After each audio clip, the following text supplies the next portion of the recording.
Hello friends, welcome to my channel. आज हम बात करेंगे उत्तर प्रदेश में लेखपाल की जो वैकेंसी आई है उसमें कौन कौन व्यक्ति फॉर्म डाल सकता है और उसमें क्या क्या डॉक्यूमेंट की ज़रूरत रहेगी। तो वीडियो को स्टार्ट करते हैं।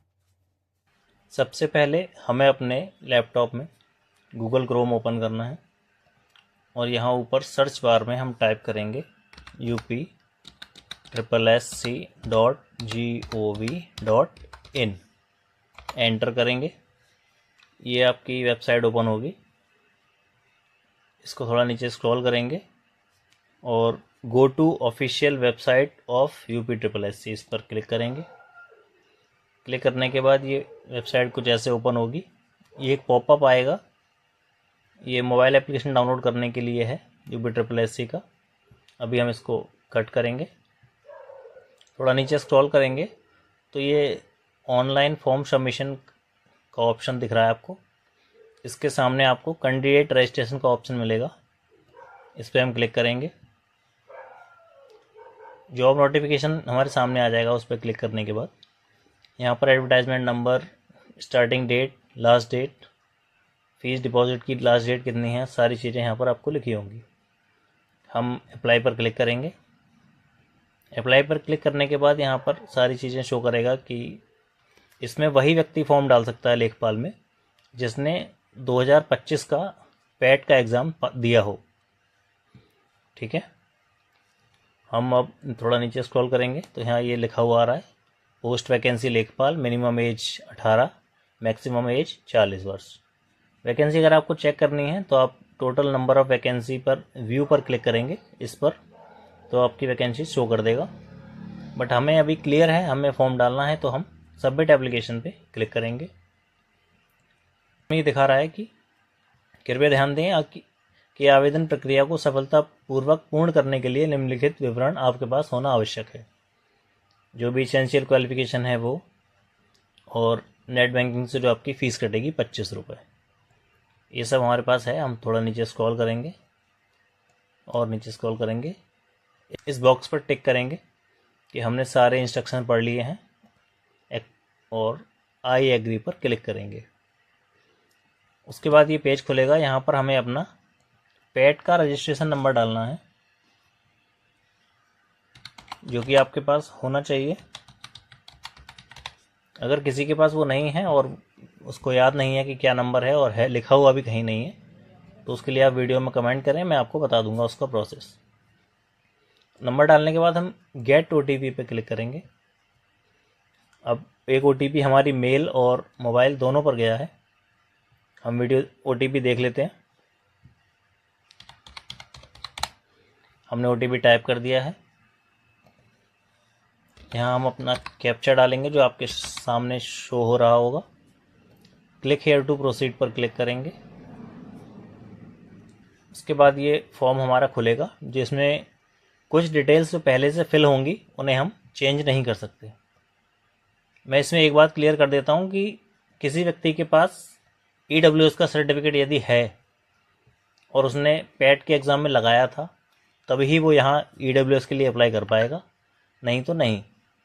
जैसे कि किसी व्यक्ति के पास पैट का सर्टिफिकेट EWS के समय पर नहीं बन पाया था और अब उसने बनवा लिया है, तो वो व्यक्ति यहाँ पर उस सर्टिफिकेट को नहीं लगा सकता क्योंकि ये ऑप्शन ओपन नहीं होगा। इसमें नाम, पापा का नाम, माँ का नाम और आपका डोमिसाइल और आपकी जो भी चीज़ें हैं, कुछ इसमें अदर डिटेल्स में भी आपको एडिट नहीं होंगी, जैसे कि मेल ID, मोबाइल नंबर, आप मैरिड हैं, अनमैरिड हैं, ये सब चीज़ें एडिट नहीं कर सकते। उसके बाद यहाँ पर पूछ रहा है कि आप एज रिलेक्शंस चाहते हैं, अगर हाँ तो यस, नहीं तो नो। हमें नहीं चाहिए, हम नो करते हैं। यहाँ पर आपकी हाई स्कूल की डिटेल जो आपने पैट के एग्ज़ाम में भरी थी वो शो कर रहा होगा पहले से। इंटर की डिटेल भी आपकी शो कर रहा होगा। Details of essential qualification post for लेखपाल, इसमें हम चाहें तो हाई स्कूल की डिटेल हमारी इसमें भरी हुई है, इंटर की भरी हुई है। इंटर की डिटेल आप दोबारा फिल कर सकते हैं।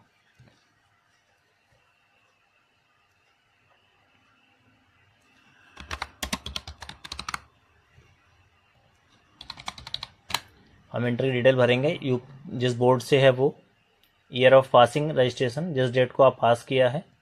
यहाँ आपको अपना रोल नंबर भरना है। मार्कशीट किस डेट में जारी हुई है वो हम यहाँ भरेंगे। जो भी आपकी डेट हो वो आप ठीक से देख कर भरें।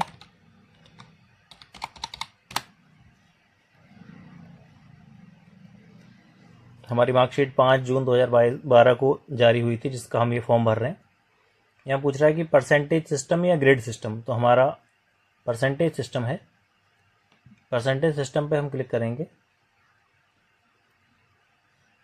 साइट थोड़ी बिजी हो सकती है, मगर आपका फॉर्म अभी आराम से भर जाएगा क्योंकि अभी स्टार्टिंग है। तो आप ये कोशिश करें कि आप जल्दी ही फॉर्म भरें।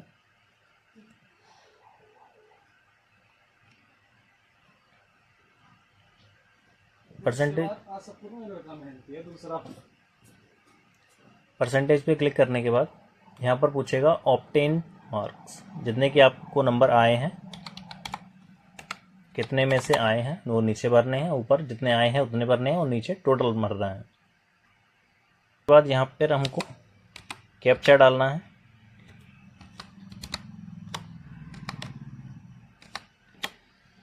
सबमिट करना है। प्लीज़ कंफर्म फॉर रजिस्ट्रेशन पूछ रहा है, आप ओके करेंगे।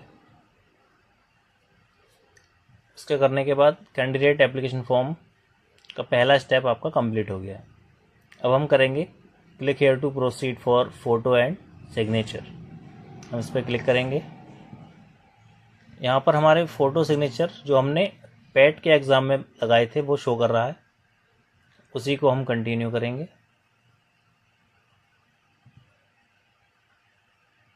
उसके बाद यहाँ पर हमें अपना हाई स्कूल की मार्कशीट की डिटेल भरनी है।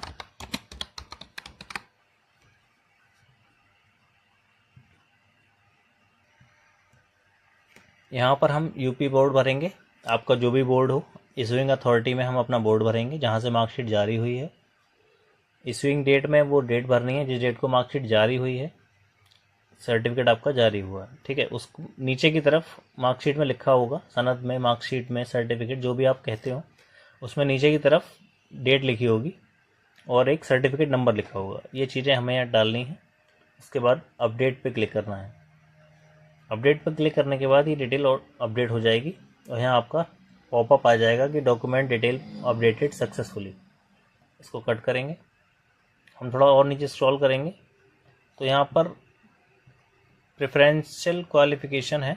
अगर आपके पास टेरिटोरियल आर्मी का कोई सर्टिफिकेट है का आपने ज्वाइन करी है तो यस करें, अन्यथा नो, ये ऑटोमेटिक रहेगा। आपके पास एनसीसी बी का सर्टिफिकेट है तो आप यस करेंगे, नहीं तो ये नो पहले से होगा। उसके बाद एड्रेस डिटेल है जो कि पहले से भरी हुई आएगी, इसमें आप कुछ भी छेड़छाड़ नहीं कर सकते। उसके बाद आपको डिक्लेरेशन में इन तीनों बॉक्स को टिक करना है। यहाँ अपना कैप्चा भरना है जो आपके सामने आ रहा होगा। उसके बाद सेव एंड प्रोसीड पर क्लिक करेंगे। उसके बाद ये प्रीव्यू का ऑप्शन दे रहा है और proceed to payment of fee and final submission, तो हमें फ़ीस पे करनी है और आगे बढ़ना है। तो हम फ़ीस पे वाले ऑप्शन पर क्लिक करके आगे बढ़ेंगे। यहाँ पर ये 25 रुपये फ़ीस कटेगी, पे का ऑप्शन आएगा, इस पर हम क्लिक करते हैं।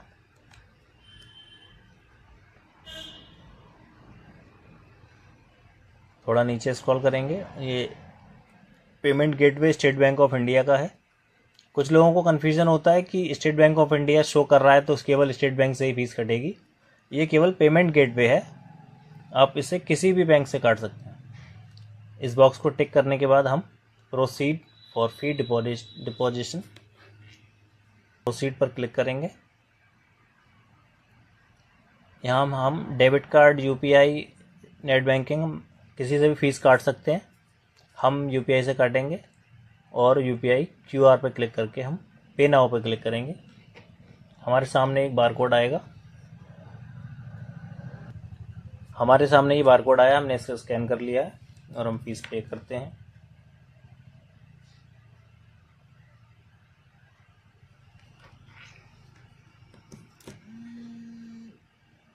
फीस हमारी पे हो गई है। कुछ ही सेकंड्स बाद ये पेज रिडायरेक्ट हो जाएगा। आप इस पेज को ना बैक करें और ना ही रिफ्रेश करना है, थोड़ा वेट करना है बस, पेज ऑटोमेटिक रिफ्रेश हो जाएगा। पेज रिफ्रेश अपने आप हो गया।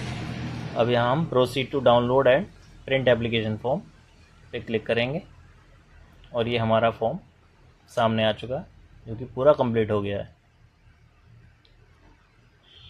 तो इस सिर्फ इतने ही स्टेप में आपका फॉर्म भर जाएगा। अब हम इसे PDF में सेव कर लेते हैं। प्रिंट चाहे प्रिंट भी निकाल सकते हैं, मगर हम PDF में रख लेते हैं, कोई दिक्कत नहीं है। तो इसी तरीके की और वीडियोस के लिए चैनल को सब्सक्राइब करें और अपने ज़रूरतमंद फ्रेंड्स के साथ शेयर करें। धन्यवाद।